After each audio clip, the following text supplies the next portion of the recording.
ముఖ్యమంత్రి గారి మాటలు వినుండ్రి. చూస్తుండ్రా టీవీలలో పేపర్లలో ఏం మాట్లాడుతుండో. సెక్రటేరియట్ పోయిండు, ఏమన్నాడు? నేను ఈడ లంకె బిందెలు ఉంటాయనుకొని వచ్చినా, ఈడ లంకె బిందెలు లేవు, మొత్తం ఖాళీ కుండలే ఉన్నాయంటుండు. ఇప్పుడు లంకె బిందెల కోసము గడ్డపారలు పట్టుకొని తట్టపారలు పట్టుకొని నెత్తి మీద దుప్పటి కప్పుకొని రాత్రి చీకట్లు ఎవడు తిరుగుతాడే? దొంగలు తిరుగుతారు. దొంగలు తిరిగే పని అది. మరి గా మాట గీన నోట్లకెళ్ళి ఎందుకు వస్తుందో నాకు తెలియదు. ఇదివరకు ఏం పని చేస్తున్నాను రేవంత్ రెడ్డి కానీ గా మాట మాట్లాడతాడు. నిన్నగాక మొన్న మహబూబ్ నగర్లో మాట్లాడుతుండు రేవంత్ రెడ్డి. ఆయన మాటలు మీరు వినే ఉంటారు, చూసే ఉంటారు. మనం ఇష్టం వచ్చినట్టు కేసీఆర్ని తిట్టుడు, మనం తిట్టుడు. ఏమంటాడు? నేను చూస్తా, మీ గొంతు కోస్తా, కత్తిరిస్తా, జేబుల కత్తెర పెట్టుకొని తిరుగుతున్నా నేను అంటుండు. జేబుల కత్తెరలు పెట్టుకొని ఎవడు తిరుగుతాడే? జేబు దొంగలు తిరుగుతారు. లంకె బిందెలు, జేబుల కత్తెరలు. అందుకనే అంటున్నది, ఇవాళ తెలంగాణ ఒక దొంగ చేతిలో పడ్డది. దొంగ చేతికి తాళం ఇచ్చినట్టు తెలంగాణను, ఇంత కష్టపడి తెచ్చుకున్న తెలంగాణను ఒక దొంగ చేతిలో పెట్టినాం. చూస్తున్నారు ఏమవుతుందో. కరెంటు కష్టాలు చాలా అయినాయా? అవుతున్నాయా? మోటార్లు కాలుతున్నాయా? వీరినపల్లిలా కాలుతున్నాయా? లో వోల్టేజ్ చాలా అయిందా? మార్పు బాగుందా? నేను నిన్నగాక మన కరీంనగర్ పోయినా. కరీంనగర్ పోతే ఇక్కడ మా పంటలు ఎండినాయి చూస్తేందుకు రా అని చెప్పి తీసుకుపోయారు నాకు చూపలండి కాడికి. పోయినా ఆడ రైతుల దగ్గర పోయినా. శ్రీనివాస్ రెడ్డి అని ఒక రైతు, వినోదన్న, నేను అందరం పోయినాం. తిరుపతి అని ఒక రైతు. వాళ్ళందరూ వచ్చి చెప్పుకుంటాను, సారు నీళ్లు లేవు, మొత్తం నీళ్ళు ఎండకపోయినాయి. కేసీఆర్ 10 ఏళ్ళు ఉంటే ఎన్నడు ఇట్లా కాలే మాకు, ఇప్పుడు ఇట్లా అయింది. నేనన్నా మరి ఇప్పుడు ఏం చేయమంటావు అన్న. ఓటేమో అడుగుదిత్తిరి, కత్తేమో వానికిస్తిరి, యుద్ధమేమో నన్ను చేయమని పడుతుంది. ఏం చేసి కాలబెట్టాలి? ఇప్పుడు నేను ఏం మొరినా 5 ఏళ్ళు అయితే ఇది ఒరుడు కదా, ఇంకేం చేయాలన్నా?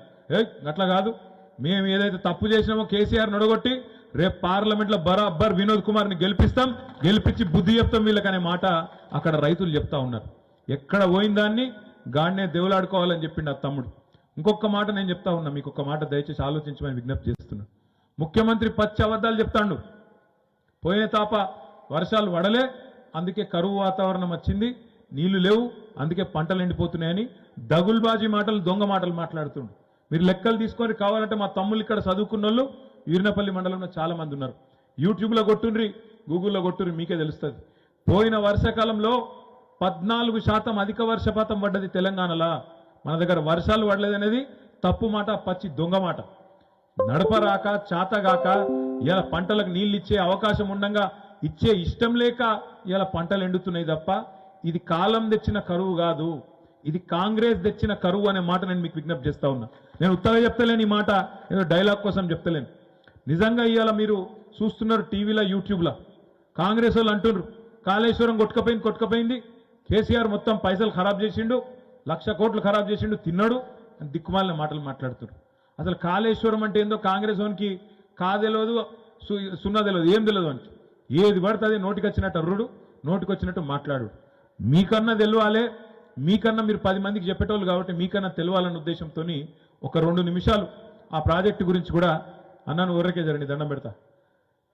మీకన్నా తెలవాలన్న ఉద్దేశంతో నేను మీకు ఎక్స్ప్లెయిన్ చేసే ప్రయత్నం ఒక్కసారి చేస్తా.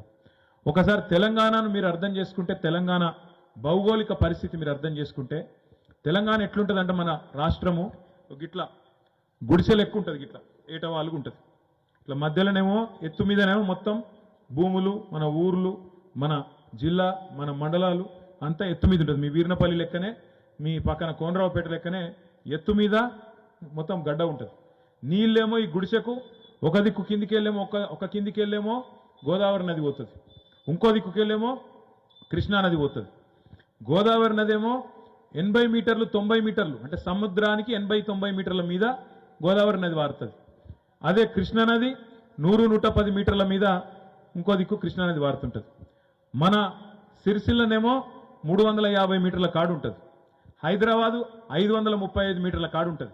మీ వీరినపల్లి దగ్గర 400 మీటర్ల మీద ఉంటుంది. మరి కిందికెళ్ళి మీదకి నీళ్ళు తేవాలంటే ఎట్లా తేవాలి? ఇప్పుడు మనం బోర్లు ఎత్తాం, వేసినప్పుడు ఏం చేస్తాం? బోర్ లోపల నీళ్లుంటే బోర్ వేసి మోటార్ పెట్టి గుంజుతాం. మనం కూడా గదే పని చేసాం, కేసీఆర్ కూడా గదే పని చేసిండు. మేడిగడ్డ అనే కాడ ఎండ